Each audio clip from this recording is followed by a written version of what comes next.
umat Islam, orang yang beriman, agar eling lan waspodo, agar ingat bahwa ada negeri akhirat yang nanti oleh Allah dimintai pertanggungjawaban dari perjalanan hidup di dunia satu persatu masing-masing, nafsi, sendiri-sendiri, masing-masing mereka sedih, baik yang mengajak maupun yang diajak. Nah, bagi orang yang menyadari akan adanya ayat ini, maka akan metani, neliti, adakah saya ini melakukan kesalahan atau ibadah yang tidak ada syariatnya. Metani, hati-hati, sehingga kita terselamatkan dari amaliyah perbuatan yang mengada-adakan atau yang menjadikan diri kita terjebak. Sudah tidak bisa keluar lagi di kubangan kesalahan, kubangan dosa. Demikianlah Allah memperlihatkan kepada mereka amal perbuatan mereka yang menjadi menyesal. Begitu dibuka, wa amman utiya kitabahu wara'a dhahri, dan adapun orang yang diberi catatan amal itu dari belakang punggungnya, fasaufa yad'u thubura wa yasla sa'iran, neraka sa'irlah tempatnya. Innahu dhanna alla yahur, mereka mengira, mereka menyangka, bahkan ayat terjemahan yang lain, mereka yakin bahwa tidak ada apa-apa di akhirat. Bala, inna rabbahu kana bihi basira. Dikira Allah tidak tahu. Dikira Allah tidak lihat. Tidak begitu. Tidak begitu. Mudah-mudahan kita termasuk yang diselamatkan. Amin. Diselamatkan. Karena ini hal yang tidak sepele loh Bapak Ibu. Umur kita itu kan ya pendek-pendek. Lalu ada amalannya itu yang gak jelas. Ini gak jelas. Ini ngerusak dan sebagainya. Yang fatal itu memang ustadz, kiai, ulama. Sing salah omong sing melu jamaah kabeh, itu yang menjadi. Makanya ada keterangan di sini nanti. Keterangan di sini nanti saya sampaikan. Ayat lain surat nomor 21 Bapak, surat Al-Anbiya. Ayatnya ayat 52 dan 53, dua ayat. Il qala li abihi wa qaumihi ma hadhihi tamathilul lati antum laha akifun. Qalu wajadna aba'ana laha abidin. Ya, 21, 52, 53. Silakan Pak Kodan. Iya, Pak. Ingatlah ketika dia, yakni Ibrahim, berkata kepada ayahnya dan kaumnya, patung-patung, apakah ini yang kamu tekun menyembahnya?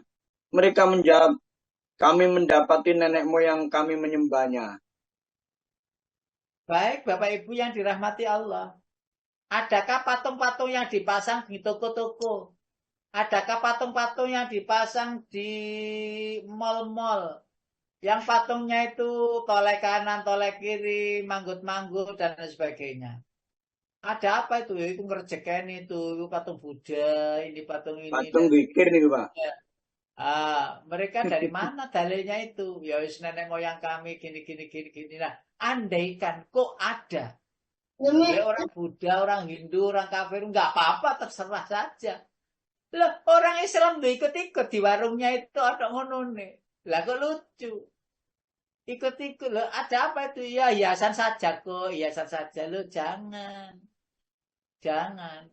Kalau umpamanya ada orang yang memasang patung itu di depan toko begitu itu, terus laris, ada yang niru. Nah, niru ini loh namanya taklid. Nggak ro dasare, nggak ro. Iku lho apik tak tirune ngono ben wong seneng sih tuku akeh. Banyak yang beli, belanja itu baru ternyata ngapunten. Banyak yang beli juga Kok yo laris dikai apa itu tangan sing nantu gitu ya. Itu apa ada yang apa pelembungan itu yang tiup itu. Iku loh terus laris.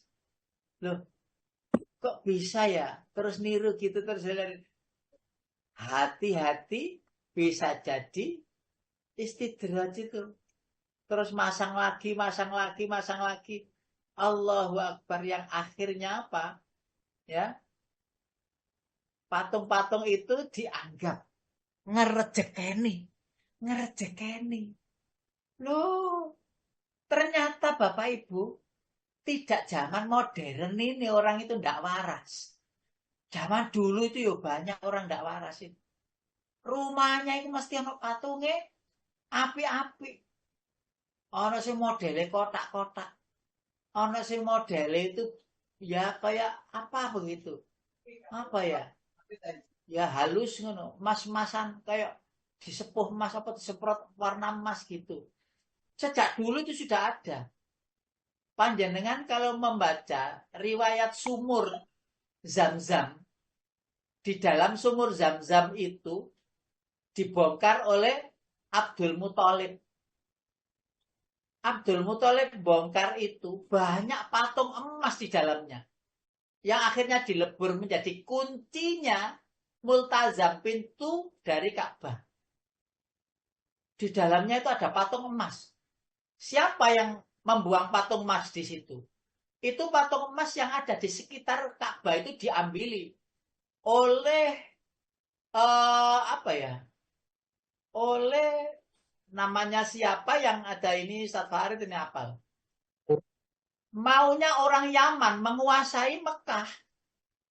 Karena kalah dengan suku Quraisy, marah-marah mereka, kepingin sih dia itu menguasai menjadi pemimpin Mekah itu. Tapi orang Quraisy, orang Jurhum yang ada di sekeliling Mekah itu tahu alasan alibi dari orang-orang tokoh-tokoh dari Yaman itu.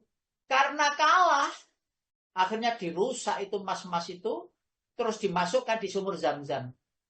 Karena itu akhirnya sumur Zam-Zam tertutup, hilang pada saat itu. Lalu Abdul Muthalib membongkar kembali setelah bermimpi, diperintahkan oleh Allah untuk membongkar air Zam-Zam itu. Isinya pedang dari pelana dari emas, patung dari emas, diangkat semua dan air keluar. Lah, patung-patung dari emas itu dulunya mereka pakai untuk memohon, meminta, ya. Mereka aktif itikaf di situ, tenang di situ, di depannya begitu. Di situ kata-kata la antum lah, akifun itu tekun, menyembah.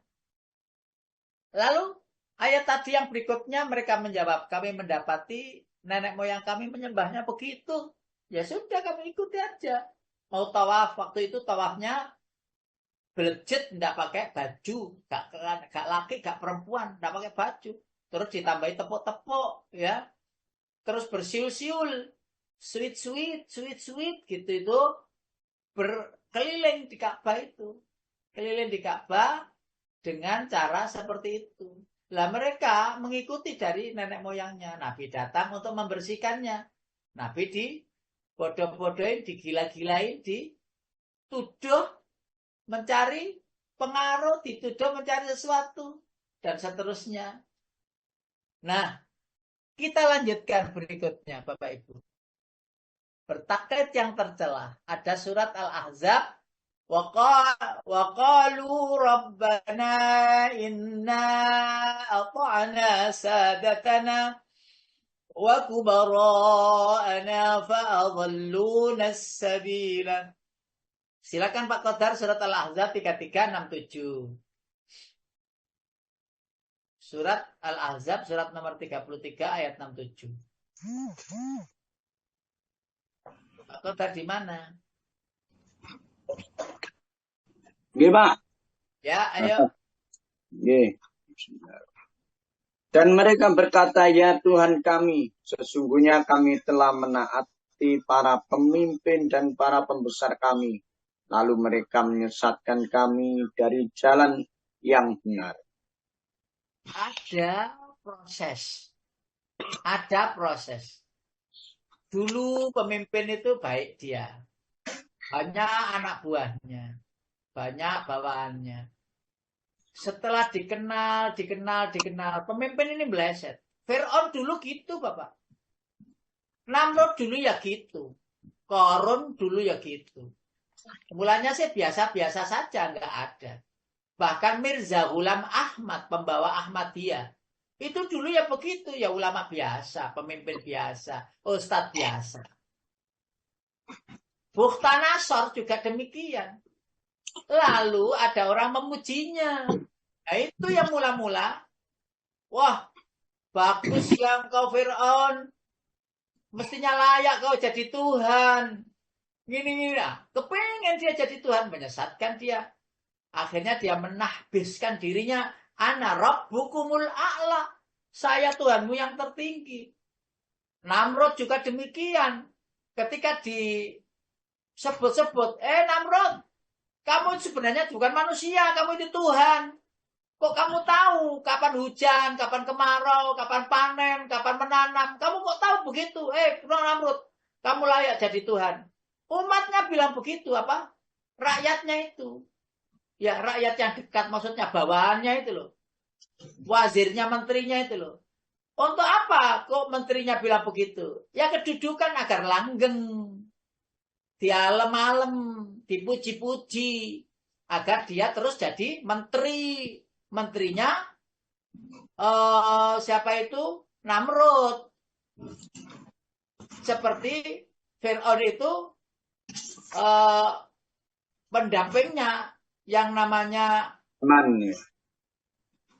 siapa namanya? Aman. Haman, ya. Agar Haman itu menjadi pendamping lamanya, selama-lamanya. Terus saja dipuji Fir'aun itu. Akhirnya Namrud pun demikian. Namrud punya satu ruangan khusus, altar gitulah. Yang pintunya itu ada tulisannya Babel, gitu. Siapa-siapa yang masuk ke situ adalah untuk menyembah Raja Namrud. Bab itu pintu, L itu Tuhan, pintu Tuhan. Ada tulisannya begitu. Fir'aun ya demikian. Korun itu mulanya kan sederhana ya Pak. Ketika sudah terkenal, pola dia begini lah. Yang aneh itu anak buahnya ya ngekor, mengikuti. Kenapa? Agar dapat cipratan sesuatu. Ya gitu sepanjang zaman gitu itu Pak. Sepanjang zaman. Sampai akhir zaman nanti malah nemen. Diikuti, salah-salah diikuti saja terus. Maka sebagaimana sebelumnya, mereka diikat bersama-sama di dalam akhirat itu, di dalam api neraka. Masing-masing menyalahkan antara satu dengan yang lain. Lah kamu sih ngajak kiri-kiri. Lah ngapain kamu ikut? Sebagaimana setan, ini bari umingka, ini akhafullaha Rabbal alamin. Setan pun demikian. Saya tidak tahu menahu loh ya. Loh, hei setan, kamu kok bisa bilang begitu? Dulu kamu begini. Loh, saya saja takut pada Allah kok. Loh, memang setan itu memang harus ada kok, Pak. Lah, setan gak ada, kita nggak bisa masuk surga. Mangel masuk surga. Justru setan itu penting. Penting sehingga adanya itu akhirnya kita masuk surga. Karena mampu untuk menjaga diri melawan setan itu. Jadi kalau setan itu tobat malah bahaya. Bahaya. Makanya gak oleh setan tobat itu gak oleh. Gak boleh. Memang setan tugasnya oleh Allah ditugaskan untuk goda. Oh, usah nyari kambing hitam ini setan ya gak ono. Ramadan itu ya ojo nyelan setan. Setan ditaleni, setan dikerangkeng, gak penting. Yang dikerangkeng itu adalah setan yang ada di diri kita yang namanya nafsul lawamah. Itu setan itu. Itu kapan dijelaskan sisi batiniah perkara Ramadan itu dapat banyak kita bagaimana sih yang namanya setan itu dan seterusnya itu uraian-uraian yang penting nanti barangkali kita akan bahaskan itu. Nah, jadi saling menyalahkan. Lalu kami disesatkan. Lah, Ya itu bukan kami disesatkan. Karena sejatinya setiap masa itu ada nabi, ada rasul diutus.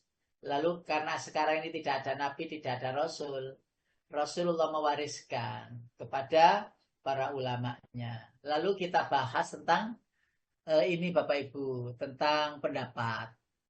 Syekhul Islam Ibnu Qayyim Al-Jauziyah radhiyallahu anhu berkata, jika taklid itu batal dan salah, iki salah ya, mohon maaf salam, maka hendaknya kembali kepada usuluddin Al-Quran dan hadis.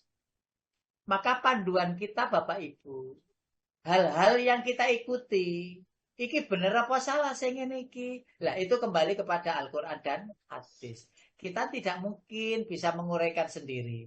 Ayo bertanya kepada yang ahli. Nah gitu. Sehingga kita itu tidak dianggap taklid saja. Apalagi taklid kepada saya yang belia, yang baru mendapatkan ilmu. Ustadz anyaran kayak saya ini. Oh, ra usah pokoknya anak Quran ya melu ini. Keterangan-keterangannya itu ya, bisa iya, bisa tidak, bisa salah, bisa benar. Beliau Ibnu Qayyim Al-Jauziyah itu toriknya adalah Kasir bin Abdullah bin Amr bin Auf dari ayahandanya, dari kakeknya. Jadi Ibnu Qayyim menyampaikan pendapat ini karena ada dalil yang beliau pakai, yaitu dari Kasir bin Abdullah.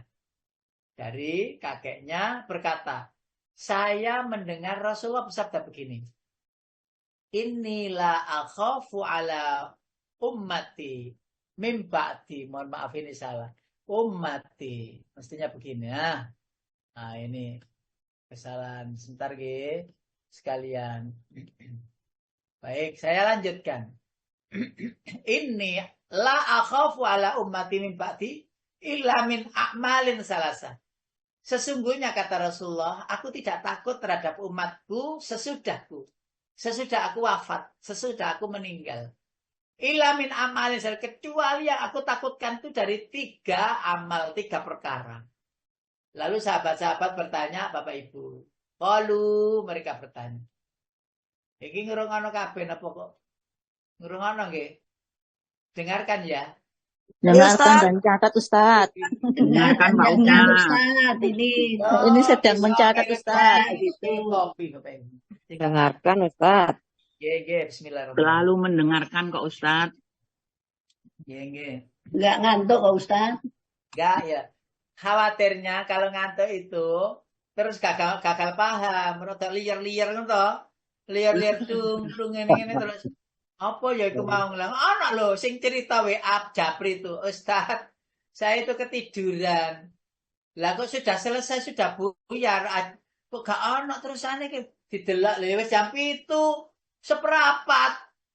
Jadi keturun gitu loh. Ngono iku Japri saya loh Bapak Ibu. Loh ya apa sih jenengan lho apa terus sing tak terang dewa. Mbok Ustaz lali. Niku ya terus terang. Ya wis gak apa-apa jenengan ngrungokne ambek turu iku mau wis lumayan iso turu iku ana sing gak iso turu iku. Tapi aja turuan ngono lho. Lah ngene kapan nang nyekel HP ku lho gak turu. Apa kok ngrungokno ngaji ngono iku turu. Ngono ku heran aku. Aja atik nyalano setan wong padha dene asline. Ya kono ya setan ya kene ya setan. Setan kabeh berarti Ustaz. Lalu sahabat itu bertanya, wa mahia ya Rasulullah, apa sih ya Rasulullah 3 perkara itu? Lalu Rasulullah menjawab, akhafu alaihim min zillatil alim, wa min hukmin jais, wa min hawa muttabi'. Gini Bapak Ibu, sesungguhnya aku tidak mengkhawatirkan umatku sepeninggal. Jadi Rasulullah itu sangat yakin umatnya aman-aman saja. Yang Rasulullah takutkan itu adalah 3 perkara. Lalu sahabat bertanya, apa ya Rasulullah 3 perkara itu? Yang pertama, aku mengkhawatirkan umatku terpelesetnya, kesalahannya, karena orang-orang alimnya. Jadi, orang alim pada zaman akhir, zaman umat Rasulullah ini, Rasulullah khawatir ada orang alim yang terpeleset. Sudah banyak pengikutnya. Terpeleset dengan dosa.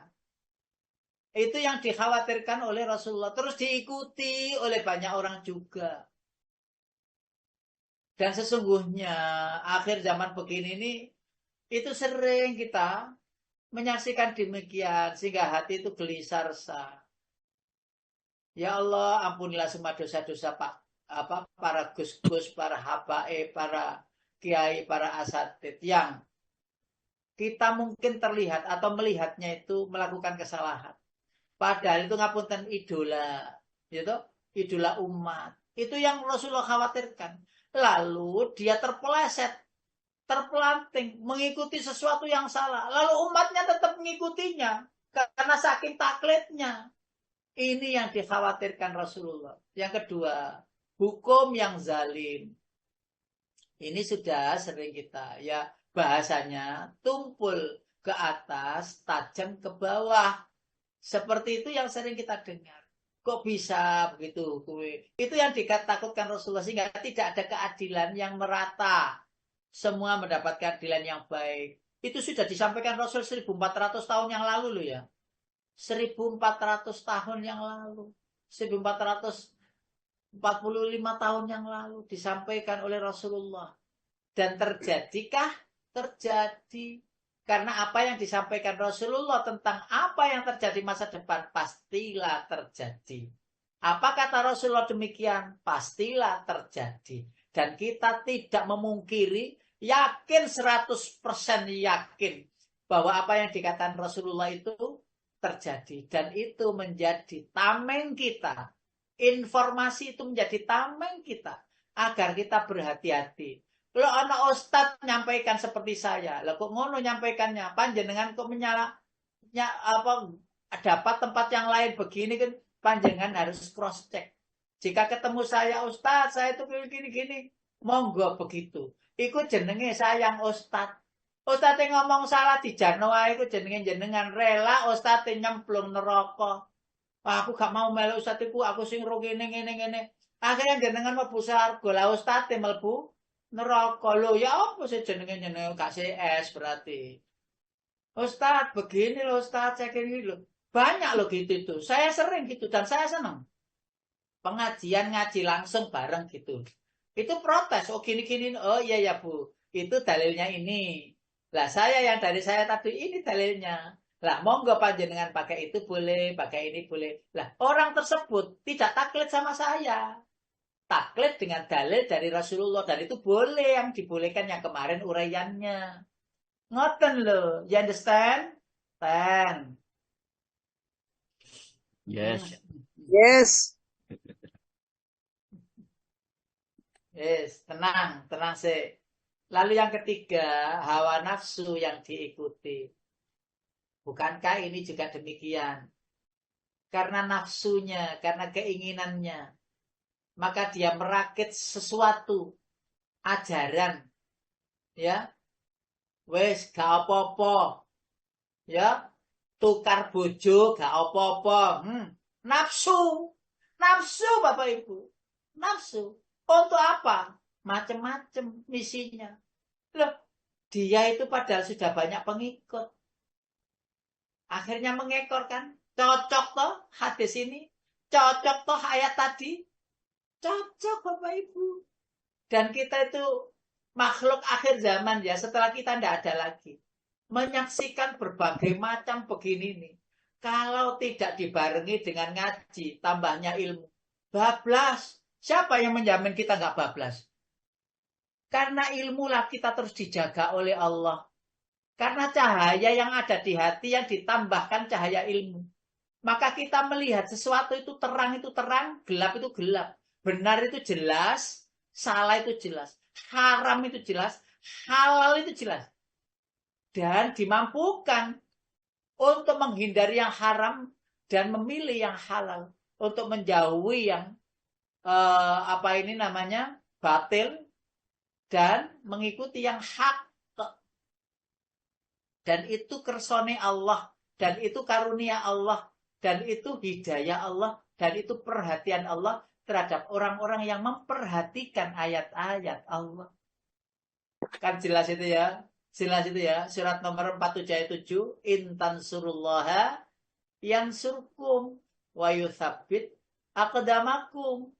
Jika kamu menolong agama Allah. Cara menolong agama Allah gimana sih? Ya mencari ilmu. Agar ilmu syariat itu langgeng di bumi. Masih ada yang menikmati. Masih ada yang memviral-viralkan. Itu namanya menolong agama Allah. Mengajak kebaikan. Ayo tona. Ayo nang ngaji kono. Ayo nang golek ilmu kono. Ojo menengai nang omah. Engko gak tambah lo yo pintere, gak tambah hidayahe, gak tambah cahayahe. Lalu dengan apa lagi kita itu minta petunjuk kepada Allah. Itu kita ajak. Nah, itu namanya tansurullah, menolong agama Allah. Nah, kalau kita sudah menolong agama, memviralkan ke teman kita, saudara-saudara kita, anak-anak cucu kita, diviralkan tentang Islam, tentang Allah, tentang akidah, tentang tauhid. Materi akidah nak penting. Bagaimana engkau bisa sholat itu enak, nyaman, kalau tidak mengerti materi akidah ketauhidan. Sedangkan yang mendorong adanya sholat itu istiqomah itu akidah tauhid. Ayo nak belajar akidah, belajar tauhid. Karena itu penting, keimanan kita itu penting. Karena itu pondasi nak, ayo. Itu pondasi. Bagaimana pohon itu bisa kokoh, tegak, walaupun ada banjir, walaupun ada angin yang keras jika akarnya tidak kuat. Bisa orang itu terombang-ambing, gak karuan, gak jelas arah kemana tujuan hidup. Kenapa? Karena tidak punya akar yang kuat. Akar yang dimaksud adalah iman dan ketauhidan. Anakku, janganlah engkau meninggalkan sholatmu. Anakku, sepulangnya ibu nanti, ayah ada. Janganlah kalian itu nyeleweng dari perintah Allah. Tetaplah. Itu dinasihatkan. Nah, kalau sudah agama ini kita viralkan, maka nama kita diviralkan oleh Allah ke penduduk langit. Wa yusabit agamaku, malah ditambahi, diteguhkan langkah-langkah kita, istiqomahnya, ya, ketaatannya ditambah, dikuati oleh Allah. Jadi kalau kita mau memviralkan agama ini, mengajak kebaikan, maka nama kita diviralkan oleh Allah seantero langit. Kok banyak hadisnya itu. Hadis qudsi juga ada, hadis Rasul juga ada. Betapa luar biasanya jika itu terjadi. Nama-nama panjenengan kita semuanya viral di langit. Orangnya masih di bumi. Orangnya masih di bumi. Namanya sudah di langit. Maka bagi ustadz memang harus hati-hati dalam menyampaikan. Ya, hati-hati dalam menyampaikan apa-apa yang akan disampaikan. Jadi pendengar ya begitu. Yang selektif, jangan langsung ditelan gitu saja. Yang selektif, ya, untuk apa ini namanya, memilah-milah. Oh iya ini baik. Oh iya ini dalilnya ini. Maka panjenengan walaupun mendapati dari ustadz, dari kiai, ulama, gus, habaib, tapi tahu dalilnya. Ketika sudah tahu dalilnya, maka langkah ini menjadi kuat, tegak, mantap. Ngoten. Nah, taklid itu batal. Akhafu alaikum, ya. Aku mengkhawatirkan terpelesetnya orang alim, kata Rasul. Aku khawatirkan hukum yang ya berat sebelah. Aku khawatirkan nafsu yang diikuti. Hal-hal seperti ini. Karena itu sebagai penutup Bapak Ibu, Rasulullah bersabda, dan ini juga hadisnya sahih. Taraktu fikum amrayn lan tadillu ma tamassaktum bihima kitaballahi wa sunnata Rasul. Aku meninggalkan kalian, kata Rasulullah, dua persoalan, dua perkara. Kalian tidak akan tersesat selama berpegang kepadanya, yaitu Allah, kitabullah, yaitu Al-Quran, dan sunnatullah, yaitu al-hadis. Al-hadis pun juga harus diurai-urai. Adakah hadis yang sahih, adakah hadis yang dhaif, adakah hadis yang hasan, dan seterusnya diuraikan. Dan itu ditanyakan. Dan bahkan ada kamusnya. Kamus-kamus yang kita kemarin sampaikan. Lalu Al-Quran yang ada pun kita tidak mungkin bisa menerjemahkan, mengurai sendiri. Monggo disekolahkan, ditadabburkan bersama asatid, bersama ulama, bersama para kiai, para ahli tafsir yang bisa kita ikuti keterangan-keterangannya. Bahkan banyak tafsir-tafsir monggo bisa diadakan untuk apa? Untuk memahami Al-Quran. Penting, dan Rasulullah mengingatkan terus. Rasulullah menyampaikan terus. Seakan-akan ini baru disampaikan. Padahal Rasulullah telah menyampaikannya 1400 tahun yang lalu. Aku tinggalkan untuk kalian 2 perkara. Yaitu Kitabullah dan Al-Quran. Kitabullah yaitu Al-Quran. Dan Sunnatullah yaitu Rasul, hadis-hadisnya. Dan siapa-siapa yang berpegang keduanya, maka dia akan selamat fit dunia wal akhirah. Demikian Pak Soeharto, saya kembalikan kepada panjenengan.